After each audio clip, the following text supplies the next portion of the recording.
Alright guys, welcome to the first tutorial that I'm going to be making for you guys. In this tutorial I want to cover some of the basics of synthesis. I think it's a good idea to start off with how the hell your synthesizer works and how the hell do I make a sound. A lot of you guys have been asking me how does this plugin work. I'm very confused with this plugin and blah blah blah. And I think the confusion starts because of the fact that you guys might not know the terminology or just the basics of how a synthesizer works. So in this tutorial I want to cover some of that. I'm going to be using Silent for this. So it's going to be applicable for any synthesizer you use. Just that I'm going to use Silent because it's a lot easier to grasp than some other synthesizers like Massive or Harmer, Harmless, whatever. It gives you a lot of finesse.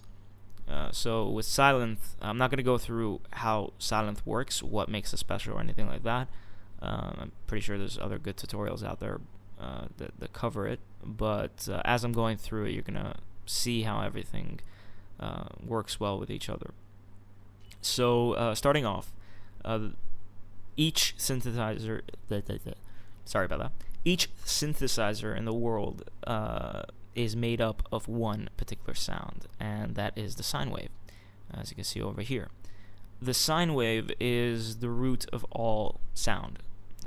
Any sound in the world created either by a guitar, a drum, synthesizers, birds, your voice, your mom shouting at you, everything is created through a sine wave.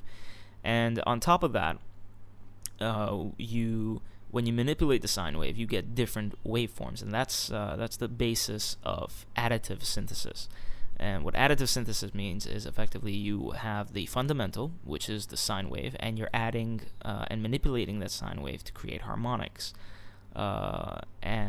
That gives you different waveforms, that gives you a different sound altogether, that is how synthesis works. Since the dawn of human history, that is how synthesis has always worked. Some of you might get confused. Okay, so if additive is adding harmonics, then subtractive means to remove harmonics, but then I don't get it. Subtractive synthesis is effectively, it's not a form of synthesis. It is, but it's not the main form of synthesis. In synthesis, you add and you create a sound. In subtractive synthesis, what you're doing is effectively you're removing those sounds through a series of filters, effects, and amp modulation and stuff like that. So that decreases the harmonics, decreases the partials, and gives you the basic fundamentals. Partials are effectively the different sine waves that are added on top of each other to create another waveform, like a sawtooth or a square. So yeah, a sine wave sounds pretty much like this. Pretty boring. Let me go a bit higher. So it just sounds like a very basic, very, very basic sound. And when you add stuff on top of it and you manipulate it, you get different sounds. So for example, some synthesizers actually allow you to draw the waveform and create new waveforms like that. With Silence, it's a lot easier. You just choose which waveform you want. So you have sine, you have saw, and a sawtooth is effectively, the reason it's called a sawtooth waveform or a saw waveform is because it looks like the blade of a saw. It's a lot harsher because it really cuts through, because it has a lot of harmonics within it. So this is what a saw sounds like. So you can see, you can kind of hear the sine wave in the back, but you're adding harmonics on top of it to make it a lot harsher. And it's kind of like how distortion on a guitar works. The guitar has a particular sound. It's just a sine wave that's going up and down and up and down.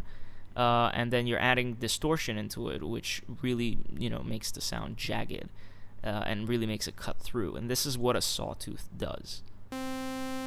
it really makes the sound cut through. Then you have triangle, which is kind of it's like a sawtooth, except it has more sine element to it than a sawtooth element. So this is what it sounds like. You can kind of hear the saw in the background, but the sine is more prominent. So it's kind of like a mixture between a sawtooth and a sine wave. Then you have pulse. And pulse is effective. It's like a square wave, right? And it sounds kind of like this. Now it's a lot more jagged than a triangle because of the fact that it's a series of ones and zeros. You can think of it that way, where waveform is on, waveform is off, and it's very jagged, very square-ish. You can see over here. And it creates a very cutting sound, but it still keeps that sine element to it. So think of it as triangle 2.0, or triangle on drugs. That's a better way to keep it. So this is what triangle on drugs is. A lot harsher, but still keeps that fundamental. You have high pulse, which is just a different version of the pulse. This is a silent thing, by the way, so you don't get high pulse or Q pulse in other synthesizers. The ones you mostly get is either a sine, saw, triangle, and pulse. Now pulse is sometimes referred to as square because it looks like a square. So keep that in mind as well when you're going into another synthesizer. H pulse and Q pulse, it's high pulse, and Q pulse is effectively just a higher pulse. I don't know why they call it Q pulse. And then you have tri-saw. Tri-saw is effectively this mangled up sawtooth wave. It kind of sounds like this. So it's like a triangle, except not. It's weird to explain, but it has a very different sound than a triangle. But for now, let's just focus on these four: and sine, saw, triangle, square. Okay, these four. This is the only ones we're going to focus on. Everything else is just a silent thing. So every note, every sound that you hear on records and stuff like that is created using these different kinds of waveforms. And you, again, additive synthesis works in the way of adding different waveforms on top of each other to create a new sound. So right now you have a sine wave. Pretty boring. But let's say I want to add a saw wave on top of that. Now I could easily just go back and say, okay, let's use a triangle. But let's say I want something that cuts, but at the same time has a sine wave, and I can manipulate both those waves and stuff like that. So I would set it up over here, and this is what it would sound like. Now if I want to remove the sine wave, this is what it would sound like. So there's a lot less bass here, I guess you can say. There's a lot less depth to it. And that's what it would sound like. So it's kind of like a saw mixed with a sine. It doesn't sound like a triangle, but it has elements of it. And again, that's how additive synthesis works. So that's your basic waveforms, and I'm not going to go any more detail into that. The next thing I want to talk about is amp modulation, the envelope, the amplifier envelope. Sorry about that. So the amplifier envelope is effectively it's what gives you the definition of the sound in terms of the length of the waveform. Every synthesizer has an amplifier envelope. Every synthesizer should have an amplifier envelope because it allows you to modulate and manipulate the sound of the waveform to make it either shorter, longer, weirder. Have it start at a certain time rather than start immediately when you press the key and stuff like that. And it's called ADSR. As in that's what people usually refer to when they say ADSR is the envelope. And ADSR stands for attack, decay, sustain, and release. And what attack does is it's the attack of the note. So when you press the key on your keyboard to have the sound come out, if you set the attack high attack, then that means that it's going to come in way later than it should. So this is what it would sound like with a very high attack. Okay, let's put a 10. Okay, usually I don't know why you would do this, but this is what it would sound like. Nothing. Nothing. Fading in. Fading in. Fading in. And yeah, and that's a very high attack. I don't know why you would do that, but that's what an attack does. It's kind of like it fades in the sound at a certain point. Usually this is good for pads, for strings, stuff like that, where you don't want the sound to cut in and immediately just boom, come in, but you want to kind of let it fade in a little bit, something like this. Like, you know, it's not cutting in immediately, but it does come in. Like, see, this cuts in. You can look at the meter over here, right? Just put your eyes right here, and this is with no attack whatsoever. See that? Just cuts in, boom, comes in. Now, if I bring the attack up to, let's say, 4, this is what it will look like. You see, it's a gradual increase of the volume, and that's what attack does. It's a gradual increase of the waveform. Decay is how long the note is played for. So how long that waveform stays alive. And it's sort of similar to sustain, and I'll get into the difference as to what is the difference between decay and sustain. Decay is effectively this. If you have a very low decay, this is the kind of sound you're going to get. Kind of very percussive sound, and basically what it means is when the sound comes in and it hits, how long is that middle point? From the point where the attack comes in, how long does the note stay, and then it dies off. So higher decay would allow you to play longer notes, like that, and a lower decay will allow you to play more percussive sounding notes, so stuff like plucks or, you know, different kinds of hits and stuff like that. You know, you get a very shorter waveform. See that? Okay. Now, the difference between sustain and decay. Now, you might be thinking, okay, well, what's the difference? I have no idea. Do you see that? This is the end point of the... Well, you can say the mid-end point. Decay is the mid-beginning point of the waveform. Sustain is the mid-end point. And what that means is effectively how long does the note stay after it's come in, but not before it dies. So it's kind of like a sustain on a guitar, where you hold a note and how long it's sustaining for. And if you let go of the fret, then the note dies. So sustain is effectively how long that note is being sustained for. And if you have no decay, this is kind of what it sounds like.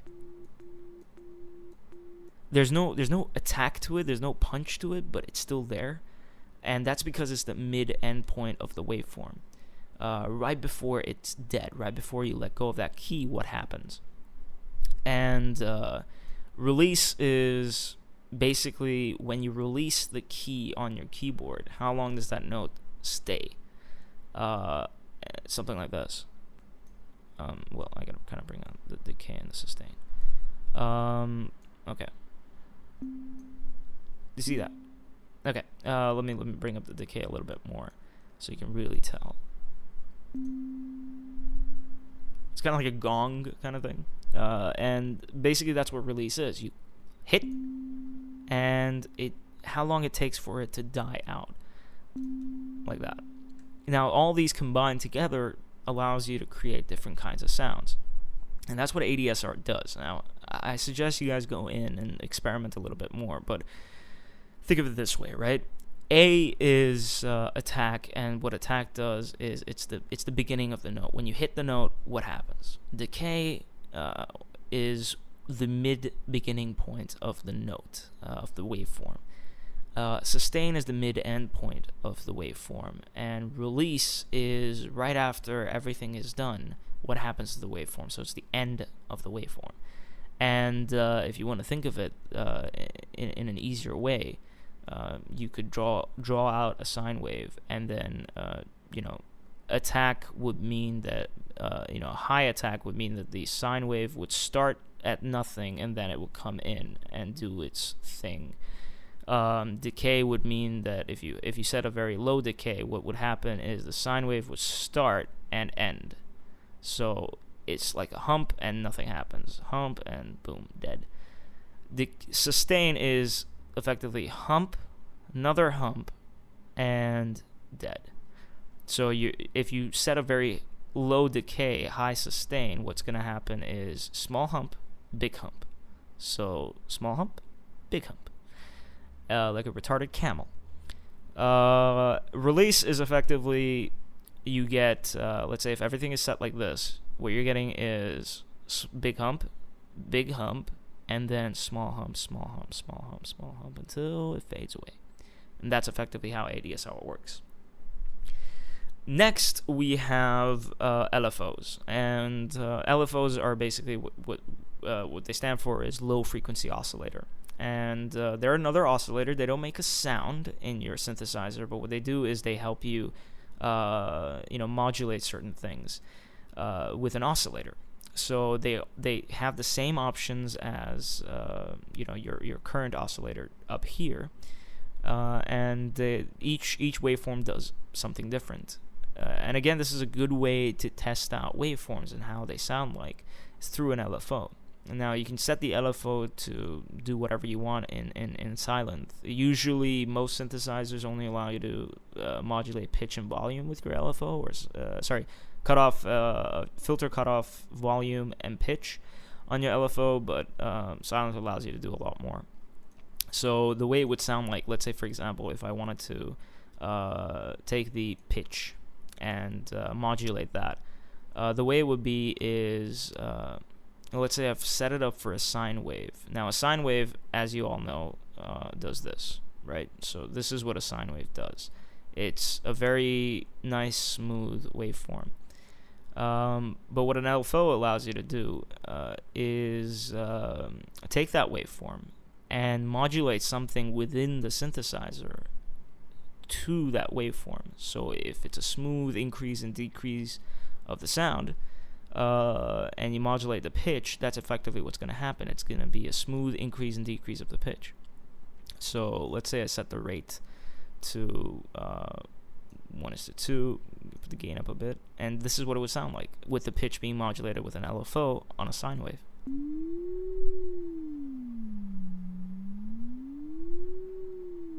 So that particular sine wave, because of the fact that I set it to be a very long sine wave, is going kind of like that, like a ghost. And that is what an LFO does, is it modulates a certain part of your synth with a waveform. Now this is what a saw LFO sounds like. Basically, you can see there's no gradual increase and decrease. It's increase and then boom, increase and then boom, increase, because that's how a saw wave works. It goes increase and boom, goes back, increase and boom, goes back, increase and boom, goes back. So that's what a saw wave does. This is ramp. Forget about that. Triangle. I mean, don't forget about ramp, but just I'm not going to be talking about it right now because I haven't covered it. But triangle. Now this is what a triangle would sound like. So again, it's like a sine wave, but it's more jagged. So it's like boom, boom, boom, something like that. It's like a car dying, and that's because it's very jagged on the top, and it's not as smooth as a sine wave. And you have square. Now square, as I mentioned, it's like a 1 and 0. So it's either on or off. So this is what a pitch bend would sound like with a square wave. So it's like it's like a siren. It's like a police siren. I'm guessing if you really want to keep it that way, that's how a police siren is made. It's an LFO with a square wave and a sine wave. And that's controlling the pitch. That's how you get a police siren. Something like that. And so that's an LFO. and it's really powerful. There's a lot of things you can do with it. For example, let's say I make this a saw wave, and then I make this a sine wave. Bring the rate up, bring the gain up, and this is what I would get if I wanted to really manipulate the sound in a jagged way. You see the way that it sounds? It's got that buzzy Benny Benassi kind of feel to it, And the reason for that is I'm modulating the pitch so fast, the waveform is moving so fast because the rate is set so high that you don't hear the pitch changing, but it does change, and it gives that very sudden, subtle weirdness to it. You can hear that, right? It's like nice, jagged. So this is how an LFO would work, and there's a lot of other things you can do with it. I'm not going to cover everything. But yeah, free, effectively what that means, some LFOs have this option. Free, what that means is it's not, the waveform does not start when you hit the note. It's just going, and at any time that you hit the note, if you happen to land on this part of the waveform or this dip on the waveform, that's where it's going to start. And so it's running freely until you hit the note, and wherever the note places itself, and that's where it would start. So that's what free is. It's like a free form running waveform. So that's LFOs. Now I wanted to talk a little bit about filters. It's a very tiny little bit about filters. And what filters do is they filter the sound based on either low frequencies or high frequencies or notch frequencies. And what that basically means is, let's say I have a low-pass filter. This is a low-pass filter in Silent. And you're going to hear this a lot in EDM, and you're going to hear this pretty much everywhere. And what a filter allows you to do is it removes certain harmonics within the waveform and doesn't allow certain frequencies to go in to the sound. So a low-pass filter, what it does is, think of it exactly what the name says. It only allows low frequencies to come in. So if I bring the filter all the way down and play a note, you don't hear anything because there's no low frequencies. If I bring it up a little bit, still can't hear anything. Now if I bring it up just a little bit more, it's there, you can hear it, and it's only allowing the lower frequencies to come in. And if I bring it up all the way, and my computer got stuck. Okay. Now if I bring it up all the way, it's allowing every single thing to come in. Bring it down a bit more. So the higher frequencies are getting cut off, and you're only getting lower frequencies going in. And that's the same thing with a high-pass filter. A high-pass filter does the exact opposite of what a low-pass filter does. It only allows high frequencies to come in. So if the filter is all the way down, you get everything. Bring it all the way up, or at least halfway point up, and you're only going to get the harmonics of that note coming out, and the frequency range of only the high frequency coming out. Very tinny, right? And that's what a high pass does. And then you have band pass, or notch pass, as some filters call it, and that is effectively it only allows a certain frequency to come in. So right now, if you look at Silent on top over here, it says filter A cutoff 160 hertz. So it's only going to allow anything around 160 to show up in the waveform. So this is 160 hertz of the waveform. Bring it up, 769. So that's 769 hertz on the waveform. Only allow 11 hertz. So it's only allowing 11 hertz. So that's what a notch pass or a band pass filter does.